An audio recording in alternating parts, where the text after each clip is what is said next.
Halo semuanya, selamat datang di Pabasko Podcast. Untuk episode kali ini kita kedatangan panitia pemungutan suara. Karena negara kita kan sebentar lagi akan melaksanakan pesta demokrasi nih, pemilihan presiden di tahun 2024. Makanya kita kedatangan Kak Pais. Halo Kak Pais, gimana kabarnya? Ya, alhamdulillah Iya. baik dan sehat. Di sini Kak Pais jadi salah satu panitia pemungutan suara ya Kak Pais ya? Iya betul. Iya. Panitia pemungutan suara. Nah, kalau boleh tahu sebenarnya PPS itu tugasnya kayak gimana sih Kak Pais? Apalagi kan pemilihan presiden sebenarnya kan adanya di tahun 2024 nanti nih. Iya betul. Heeh. Jadi pelaksanaan nanti pemilihan presiden itu di tanggal 14 Februari ya, lebih tepatnya 14 Februari. Februari 2024. Kenapa pas hari Valentine ya guys ya? Wah, Waduh. tugas terus- ya. Iya, Berarti tugas itu apa tadi? tugas. Oh, Tugas PPS itu tugas. apa gitu? Oh, pada dasarnya tugas PPS itu secara singkat ya. Ini kan kalau PPS panitia pemungutan suara jelas adanya di tingkat desa. Di tingkat Di desa. tingkat desa ya. Untuk di tingkat kecamatan ada PPK, ada lagi setiap tahapan adalah setiap tingkatan, Iya, maksudnya tingkatan. ada sebutan masing-masing, sebutan Iya, tersendiri. iya. Pada dasarnya satu, membantu melaksanakan semua tahapan yang telah disusun oleh KPU ya, itu secara umum ya. Kalau tugasnya diantaranya nanti memperbaiki DPS gitu. DPS itu apa tuh? DPS itu daftar pemilihan, Oh, daftar daftar pemilih ya, Oh. daftar pemilih sementara Oh iya. yang diserahkan oleh KPU biasanya dari tahun yang sebelumnya diserahkan ke PPK, kemudian ke PPS. Nah, setelah itu ditindaklanjuti apakah ada pemilihan baru. Oh, itu yang biasa kita tahu tentang sensus Iya, penduduk itu. sensus. Cuma kalau di PPS itu dikenalnya dengan Pantarlih. Pantarlih. Iya, disebutnya Pantarlih. Pantarlih ya, sensus lah Ya, ininya mah sensus, ya. sensus. Nanti datang ke tiap rumah gitu. Mau sensus ya bahasa Iya. kita mah ya. Sensus kependudukan. Siapa nih yang sudah 17 tahun? Iya. Nah, Aku baru mau milih nih tahun ini Kak Pais. Oh iya ya. Soalnya pemilihan sebelumnya belum 17 tahun tuh Wah, kebetulan. berarti kesempatan gitu. Iya. Belum memiliki hak Nah, untuk memilih. sekarang punya. Nah, sekarang punya Iya, karena betul. sudah 17 tahun lewat gitu ya. Iya. Tapi emang PPS ini berarti ada keterkaitannya dengan KPU ya? Atau memang KPU itu punya bagian yaitu PPS tuh gimana tuh? Jelas PPS itu bagian dari KPU, hanya saja badan ad hoc namanya. Badan Karena ad hoc. badan ad hoc KPU diantaranya PPS, kalau tinggal kecamatan PPK, nanti di bawah PPS ada lagi Mhm. TPS. Dia kan tidak seperti kita kerja ya, maksudnya tidak seperti kita kerja misalnya di pabrik.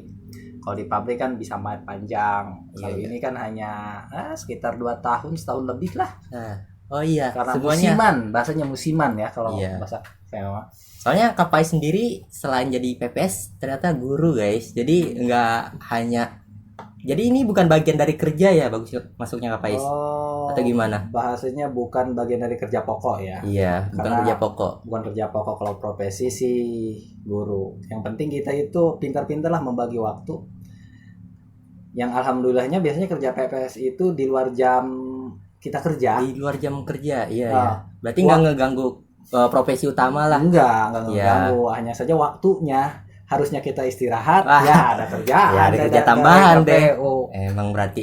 Tapi kan pemilihan sebenarnya masih lama 2024. Emang diresmiin PPS ini kebentukan panitianya itu kapan Kak Pais? Wah, Pelantiknya.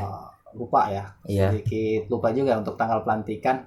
Tapi bulannya mungkin Bulannya oh lupa. lupa. Ya berarti Mau lihat. kenapa pemilihan kan masih lama, tapi panitianya udah dibentuk dari lama gitu. Emang Susun. tugasnya banyak banget gitu. Lumayan ya proses kan dari DPS. Iya. Nah, nanti dari kita dapat DPS nih, Oh, daftar pemilih daftar, sementara. Nah, setelah itu ada sensus nanti oleh yang ke Pantarlih, rumah-rumah itu. yang ke rumah-rumah itu kan prosesnya juga 2 bulan. Oh, iya iya. Prosesnya 2 bulan setelah DPS nanti ada daftar pemilihan hasil itu hasil apa tadi? Hasil sensus. Hasil sensus Kemudian yang boleh memilih yang ya. boleh memilih siapa aja. Setelah itu nanti ada dipenokan ya. Setelah dipenokan nanti daftar pemilih hasil perbaikan. Setelah daftar hasil perbaikan terus nanti jadi DPT dan sebagainya. Jadi karena ada proses ini nih. Jadi prosesnya emang lumayan panjang ya, Pak. Lumayan panjang lah. Panjang Lumayan banget juga ya, gajinya ternyata. untuk sekarang. Wah, alhamdulillah ternyata dapat juga ya. Iya.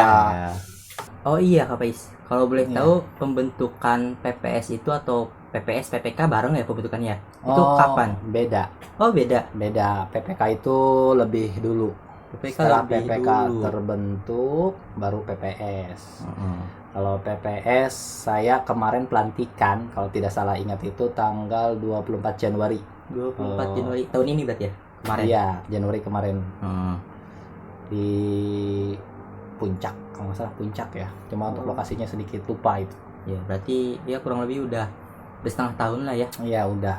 Dan masa baktinya itu sampai pemilihan kalau dilihat SK sih sampai 4 April. Jadi setelah pemilihan beres kita masih kerja. Oh, berarti kan pemilihan 14 Februari. Iya. Berarti itu masih ada tugas setelah itu. Masih ada tugas. Tugasnya itu ngapain Kak Pais? Hah? Tugasnya ya biasanya udah ya. Ya nunggu aja. Nunggu. Takut ada masalah. Kan yang namanya pemilihan suka ada masalah. Iya gitu. iya. Berkoordinasi dengan PPK kan. Sesudah itu kan pleno dulu di desa, setelah pleno di desa, pleno di kecamatan. Jadi masih ada proses intinya ya. Setelah pleno di kecamatan, nanti pleno di kabupaten. Makanya masih ada masa kerja. Oh iya. Tapi untuk langkah-langkah pemilihan di tahun depan ya hitungannya ya 2024 itu masih sama sistemnya kayak tahun-tahun yang udah-udah. Kalau sistem sih tidak berbeda jauh ya. Iya. Tapi untuk tugas kayaknya lebih berat sekarang. Karena tiap tahun itu tugas PPS itu bukannya tambah ringan sebenarnya. Tambah berat ya. Tambah lumayan berat. Kok bisa? Ya Allah alam kayaknya. Mungkin ya job desk-nya bertambah ternyata ya. Iya tiap tahun. Lumayan. Biasa. Apalagi berkaitan dengan aplikasi. Oh, sekarang udah pakai sistem aplikasi kayak sistem gitu. Aplikasi untuk data ya. Untuk data. Berarti untuk pemilihan kita belum pakai sistem kayak voting di handphone gitu ya? Belum. Belum. Kalau udah pakai itu kayaknya enak.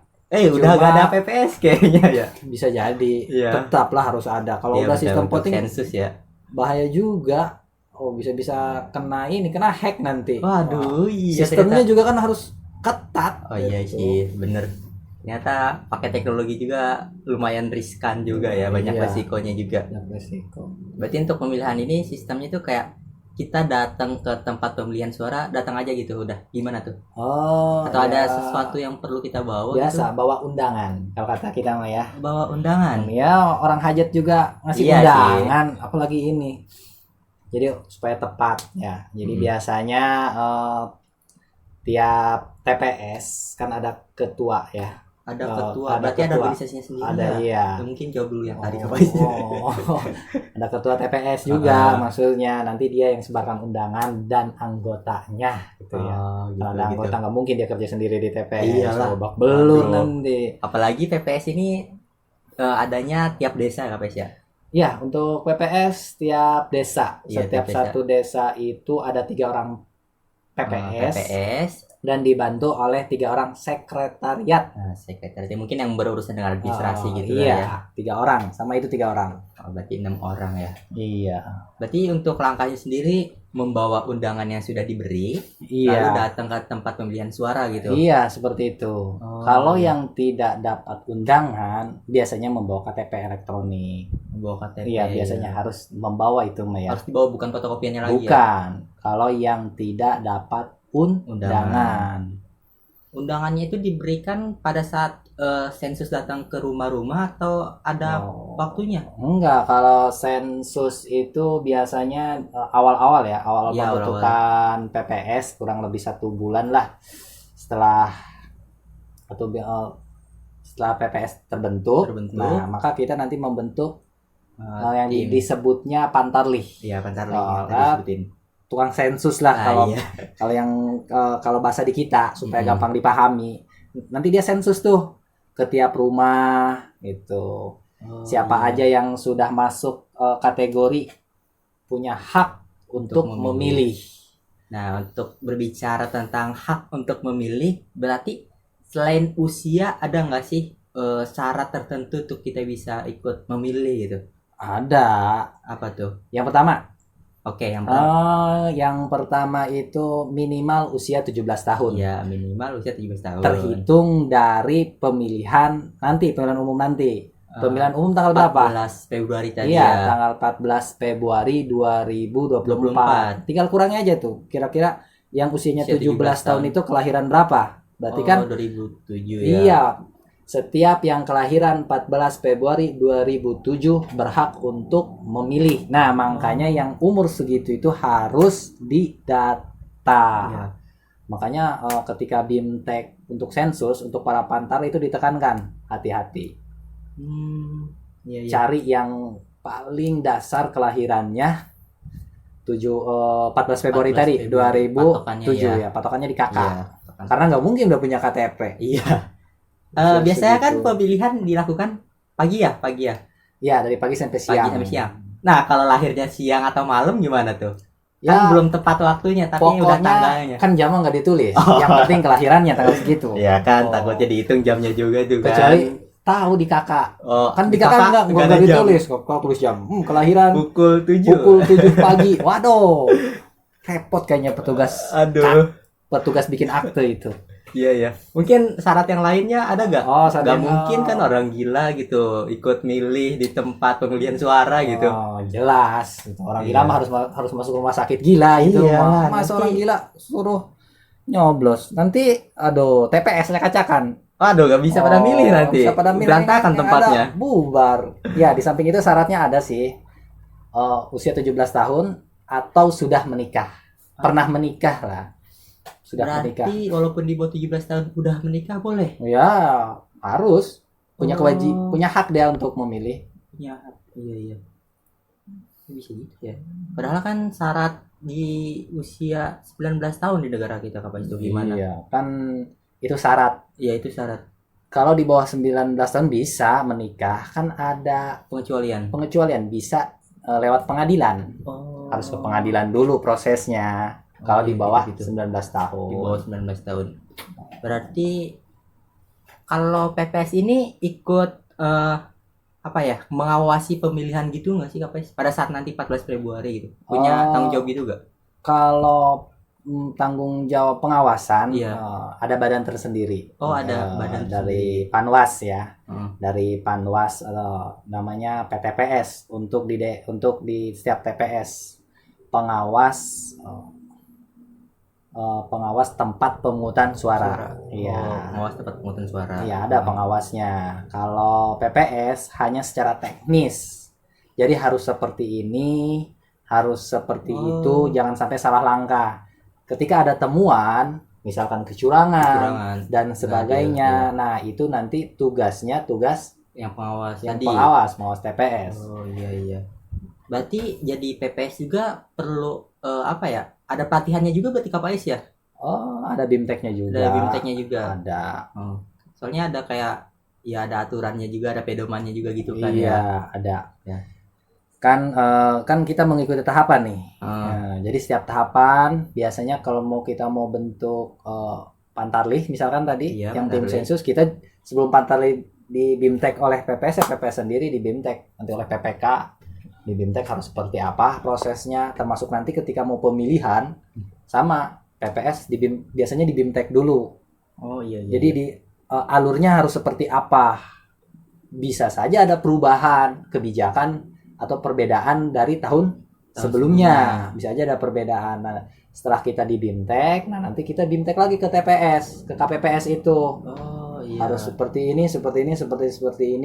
Berarti nanti pada saat panitia pemungutan suara berarti belum ada ya? Maksudnya yang tiap-tiap TPS itu loh? Belum. Karena belum dibentuk. Kan daftar pemilihannya aja sampai sekarang kan belum fix. Oh iya ya, juga Iya. masih bulan Februari ya, masih ya 6 bulan lah ya. Iya. 7 bulan. Nanti kalau udah jadi DPT, Oh, berarti nanti ada pembentukannya lagi buat kayak panitia buat ngejaga gitu. iya Ya. ada. Itu namanya KPPS ya. KPPS. KPPS banyak istilahnya lumayan. Iya, ada istilah juga ya. Oh, Berarti KPPS ini belum dibentuk, tapi belum kayak ada syarat gitu gak buat kita jadi bagian KPPS itu?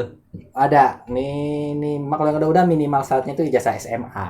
Oh, punya ijazah SMA. Iya. Wah, bisa gabung nih Oh, ya. gabung lah. Ikut ngawasin yang pemilihan suara, pemungutan suara. Anak muda itu harus gabung. Oh iyalah justru. Iya, menambah pengalaman. Ya itu benar Kak Pais. Iya. Kak Pais sendiri nih, kira-kira punya nggak sih harapan untuk kedepannya pemimpin yang terpilih nanti untuk 2024 ke depan itu kayak gimana?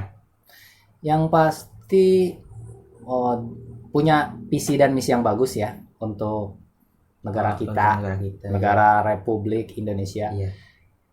Dan bisa menjalankannya ya. Oh, Jadi iya. tidak sekedar janji. Nah, pelaksanaannya nggak ada, Pelaksanaannya cuma nggak ngomong ada. kosong. Oh. Aduh. Walaupun saya yakin bahwa tiap calon presiden pasti memiliki visi dan misi untuk memajukan Iya. negara Indonesia, negara. pasti punya. Karena background guru gitu ya. Iya, iya. Saya harap sih ya minimal kesejahteraan guru lumayan lah. Iya. Tidak kurang mencukupi untuk kebutuhan sehari-hari. Bisa dibayangkan guru honor gajinya per bulan ada yang 200.000, ada yang 500.000. Aduh.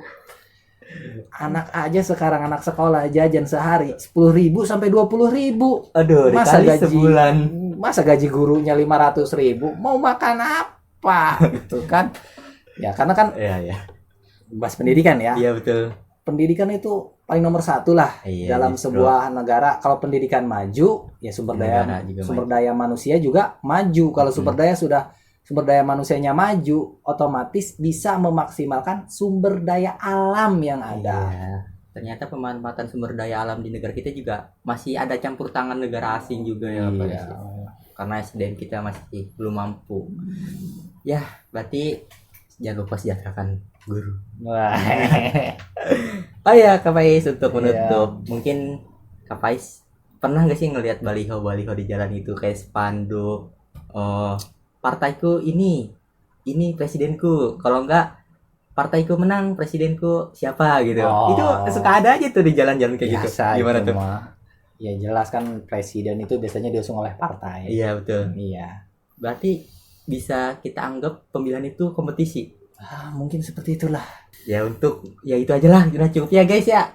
Terima kasih juga buat Kak Pais sudah memberikan kita ilmu mengenai pemilihan suara, pemungutan suara, TPS banyak juga istilahnya ya ternyata Kak Pais ya. Iya. Oke, gitu aja, cukup sekian. Terima kasih semuanya untuk yang udah menonton dan bye bye. Dah.